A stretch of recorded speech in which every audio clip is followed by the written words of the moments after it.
السلام علیکم۔ اردو کہانی میں خوش آمدید۔ آج کی کہانی کا عنوان ہے یادگار سفر۔ سندباد اپنے بحری جہاز کے عرصے پر کھڑا آنکھوں سے دوربین لگائے دور دور تک جائزہ لے رہا تھا۔ اس کے ساتھ ہی اس کا شاگرد اور ملازم خاص ترابی موجود تھا۔ اس کے ہاتھوں میں کچھ پھل تھے جنہیں وہ ذوق و شوق سے کھا رہا تھا۔ اس وقت جہاز پر 5 مسافر بھی موجود تھے جو ادھر ادھر اپنے کاموں میں مصروف تھے۔ اچانک جہاز کا رخ از خود بدلنے لگا۔ سندباد نے آنکھوں پر سے دوربین ہٹا کر جہاز کا جائزہ لیتے ہوئے سوچا کہ آخر خود بخود جہاز کا رخ کیسے بدل رہا ہے۔ اس نے بادبانوں کو دیکھا اور ہوا کا رخ محسوس کیا۔ اس کے حساب سے تو جہاز کو سامنے کی طرف جانا چاہیے تھا، لیکن وہ خود بخود دائیں طرف مڑتا چلا جا رہا تھا۔ ترابی نے اپنے استاد کو پریشان دیکھا تو بولا، استاد محترم، آپ کچھ پریشان دکھائی دیتے ہیں۔ ہاں، سندباد نے مختصراً جواب دیا۔ آخر کیوں؟ جہاز کا رخ خود بخود بدل رہا ہے، یہ کیسے ہو رہا ہے استاد محترم؟ زندگی میں پہلی بار ایسا ہوتا دیکھ رہا ہوں، پتہ نہیں ایسا کیوں ہو رہا ہے، سندباد نے کہتے ہوئے بادبانوں کا بغور جائزہ لیا۔ وہ ٹھیک تھے۔ پھر اس نے پورے جہاز کا جائزہ لے لیا۔ ہر چیز اپنی جگہ درست تھی۔ اس نے بادبانوں کا رخ بدل کر دیکھا، لیکن جہاز کے رخ پر کوئی اثر نہ پڑا۔ استاد محترم، کوئی بات سمجھ میں آئی؟ ترابی نے پوچھا۔ وہ دونوں آہستہ آواز میں باتیں کر رہے تھے تاکہ مسافر نہ سن لیں۔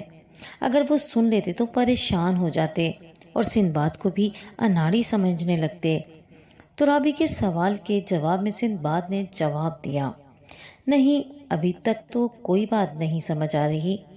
ترابی بے بسی سے ایک گہرا سانس لے کر رہ گیا۔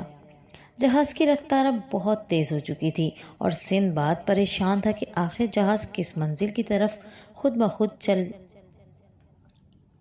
جہاز کی رفتار اب بہت تیز ہو چکی تھی اور سندباد پریشان تھا کہ آخر جہاز کس منزل کی طرف خود بخود چلا جا رہا ہے۔ بالآخر کافی دیر بعد جہاز ایک جزیرے کے ساحل پر جا کر رک گیا۔ یہ کون سی جگہ سے استاد محترم؟ ترابی نے پوچھا۔ میرا اس طرف سے ایک مرتبہ گزر ہوا تھا، لیکن میں اس جزیرے پر نہیں اترا تھا۔ میرا اس طرف سے ایک مرتبہ گزر ہوا تھا، لیکن میں اس جزیرے پر نہیں اترا تھا کیونکہ کوئی کام نہ تھا، سندباد نے جواب دیا۔ اب کیا کریں جناب؟ ترابی نے پوچھا۔ بس جہاز کو واپس لے جانے کی کوشش کرتے ہیں، سندباد بولا اور بادبانوں کو ترتیب دینے لگا تاکہ جہاز واپس چل پڑے۔ لیکن جہاز ٹس سے مس نہ ہوا۔ اسی وقت ایک مسافر عبدالرحیم سندباد کے پاس آ گیا اور بولا، کپتان صاحب، یہ کون سی جگہ ہے؟ یہ ایک جزیرہ ہے جہاں ہم حفاظت سے رہ سکتے ہیں، سندباد نے جواب دیا۔ لیکن ہم یہاں کیوں قیام کریں گے؟ موسم تبدیل ہو رہا تھا، اس لیے اس طرف آنا پڑا۔ تو کوئی خطرہ ہے؟ جی ہاں، اس بات کا امکان ہے کہ طوفان بادو بارہ آ جائے، اس لیے میں جہاز کو اس طرف لے آیا ہوں۔ یہ تم نے عقل مندی کا مظاہرہ کیا۔ اس دوران باقی مسافر بھی وہاں پہنچ چکے تھے۔ انہوں نے بھی عبدالرحیم اور سندباد کی گفتگو سن لی تھی اور مطمئن ہو گئے تھے۔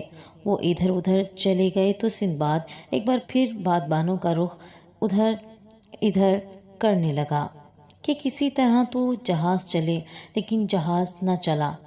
ابھی ترابی نے سندباد سے کچھ کہنے کے لیے منہ کھولا ہی تھا کہ اس کی نظر جزیرے کی طرف پڑی جہاں جنگل پھیلا ہوا تھا۔ اس کا اوپر کا سانس اوپر اور نیچے کا نیچے رہ گیا کیونکہ اس نے درختوں کے درمیان ایک دیو کو کھڑے دیکھ لیا تھا۔ سندباد نے بھی اس دیو کو دیکھ لیا، لیکن حسب عادت وہ بالکل پریشان نہ ہوا، بلکہ مطمئن رہتے ہوئے دیو کی حرکات غور سے دیکھنے لگا۔ البتہ مسافر اس دیو کو دیکھ کر پریشان اور خوف زدہ ہو چکے تھے۔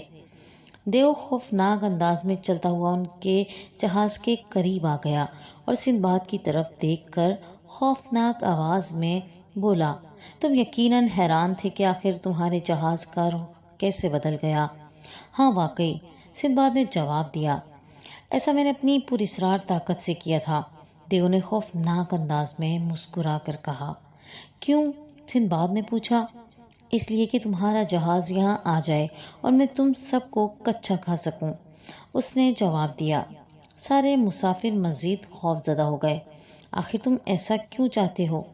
اس لیے کہ میں ہر سال 10 آدمزاد کھاتا ہوں۔ اب مجھے 1 سال ہو چکا ہے، اس لیے مجھے آدمزاد کھانے کی طلب ہو رہی ہے۔ میں نے تم لوگوں کا جہاز دیکھ لیا تو اسے اپنی طرف کھینچ لیا، دیو نے بتایا۔ کیا تم ہمیں کسی طرح چھوڑ سکتے ہو؟ سندباد نے اس سے پوچھا۔ نہیں، اس نے نفی میں سر ہلایا تو اس کے بڑے بڑے کان لہرائے۔ اگر تم بہادر ہو تو تمہیں میری ایک شرط ماننا پڑے گی، سندباد نے کہا۔ کیا بات ہے؟ تم مجھ سے مقابلہ کر لو، اگر جیت جاؤ تو ہم سب کو کھا لینا اور اگر ہار جاؤ تو ہمیں چھوڑ دینا۔ ہا ہا ہا ہا، دیو نے خوفناک قہقہ لگایا۔ میں ایسی کسی شرط کو ماننے کے لیے تیار نہیں ہوں۔ سندباد نے سوچا کہ دیو کو بے وقوف بنانے کے لیے کوئی اور ترکیب آزمانی پڑے گی۔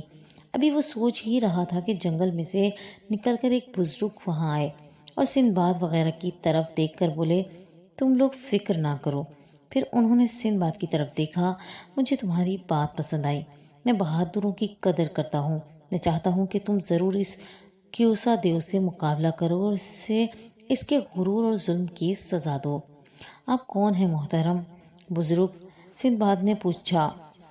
ہم اللہ والے لوگ ہیں، دنیا بھر میں گھومتے پھرتے ہیں، ابھی کچھ دنوں کے لیے اس جزیرے پر قیام کیا ہے۔ اس دیو کی پراسرار طاقتیں بھی اسے ہماری موجودگی کا نہیں بتا سکیں۔ خیر، ہم اس دیو کو تمہارے برابر کر رہے ہیں تاکہ مقابلہ کر سکو۔ بزرگ نے کچھ پڑھ کر دیو پر پھونک ماری تو وہ چھوٹا ہو کر سندباد جتنا ہو گیا۔ بزرگ نے ہاتھ فضا میں بلند کیا تو ان کے ہاتھ میں ایک تلوار آ گئی۔ انہوں نے وہ تلوار دیو کو تھما دی اور بولے، یہ لو، اب تم دونوں تلواروں سے مقابلہ کرو۔ اسی وقت سندباد نے اپنی نیام سے تلوار کھینچ لی اور جہاز سے ساحل پر کود گیا۔ ذرا دیر بعد کبوسا دیو اور وہ آمنے سامنے آ گئے اور پھر ان کی تلواریں ٹکرانے لگیں۔ دونوں بڑھ چڑھ کر ایک دوسرے پر حملہ کر رہے تھے۔ سندباد بہت ماہر تلوار باز تھا، لیکن کبوسا دیو بھی خطرناک حملے کر رہا تھا۔ بالآخر سندباد نے ایک خطرناک وار کیا اور کبوسا دیو کا تلوار والا بازو کٹ کر دور جا گرا۔ وہ ساحل کی ریت پر گر کر تڑپنے اور چیخنے لگا۔ ذرا دیر بعد وہ مر گیا۔ بزرگ نے بڑھ کر سندباد کا کاندھا تھپتھپایا اور بولے، شاباش، تم نے اسے مار ڈالا، بہادر انسان، شاباش، اب ہمیشہ کے لیے لوگ اس سے محفوظ ہو گئے ہیں۔ ہم چاہتے تھے کہ یہ تمہارے ہاتھوں سے مارا جائے تاکہ تم اپنی بہادری کے جوہر دکھا سکو۔ آپ نے ہم پر بڑی مہربانی کی، مسافر نعمت اللہ بولا۔ سب مہربانیاں اللہ کی ہوتی ہیں، بزرگ نے کہا۔ ہم آپ کی کیا خدمت کر سکتے ہیں محترم بزرگ؟ ایک اور مسافر نذیر نے پوچھا۔ کچھ نہیں، بس ایک وعدہ کرو تم سب لوگ، بزرگ بولے۔ وہ کیا جناب؟ نذیر نے پوچھا۔ وہ یہ کہ تم لوگ ہمیشہ مظلوموں کا ساتھ دو گے اور ہر حال میں شکر ادا کرو گے۔ سب نے ان سے وعدہ کیا۔ انہوں نے ان لوگوں کو ہیرے جواہرات کے تحفے دیے اور دعائیں دے کر، جاؤ اب تم لوگ واپس اپنے سفر پر روانہ ہو جاؤ، اللہ تم لوگوں کی حفاظت کرے۔ ان سب نے بزرگ کو سلام کیا اور سندباد نے جہاز چلا دیا۔ ایسی ہی مزید کہانیاں سننے کے لیے ہمارا چینل اردو کہانی سبسکرائب کرنا نہ بھولیں۔ شکریہ۔